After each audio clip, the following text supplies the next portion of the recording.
ఆర్సీబీతో జరిగిన తొలి పోరులో 200 పైగా స్కోర్ చేసిన పేలవ బౌలింగ్ కారణంగా సన్ రైజర్స్ హైదరాబాద్ ఓడింది. ఇక తొలి మ్యాచ్లో నితీష్ కుమార్ రెడ్డి దారుణంగా విఫలమయ్యాడు. బ్యాటింగ్లో 1 పరుగు, బౌలింగ్లో 2 ఓవర్లేసి 19 పరుగులు సమర్పించుకున్నాడు.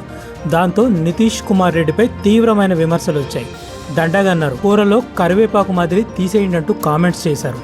నితీష్ కుమార్ రెడ్డి బ్యాటింగ్ 2025 నుంచి పేలవంగా మారింది. గత సీజన్ ఐపీఎల్లోనూ దారుణంగా విఫలమయ్యాడు. అయితే కేకేఆర్తో జరిగిన పోరులో మాత్రం నితీష్ కుమార్ రెడ్డి ఆకట్టుకున్నాడు. క్లాసన్తో కలిసి జట్టును ఆదుకున్నాడు. సన్ రైజర్స్కు హెడ్ అభిషేక్ శర్మ కారణంగా అదిరిపోయే ఆరంభం వచ్చింది. అయితే ఆ తర్వాత వెంటనే వికెట్లు కోల్పోయింది. ఆ దశలో క్లాసన్తో కలిసి నితీష్ కీలక భాగస్వామ్యాన్ని నెలకొల్పాడు. సన్ రైజర్స్ హైదరాబాద్ 226 పరుగులు చేసేందుకు దోహదపడ్డాడు. అనంతరం బౌలింగ్లో కూడా కీలక వికెట్లు తీశాడు.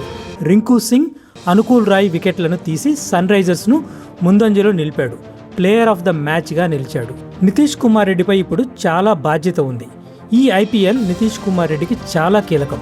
టీమిండియాలో చోటు నిలుపుకోవాలన్నా, సన్ రైజర్స్ హైదరాబాద్ యాజమాన్యం అతడిని బ్యాక్ చేయాలన్నా నితీష్ కుమార్ రెడ్డికి ఈ సీజన్ కీలకం.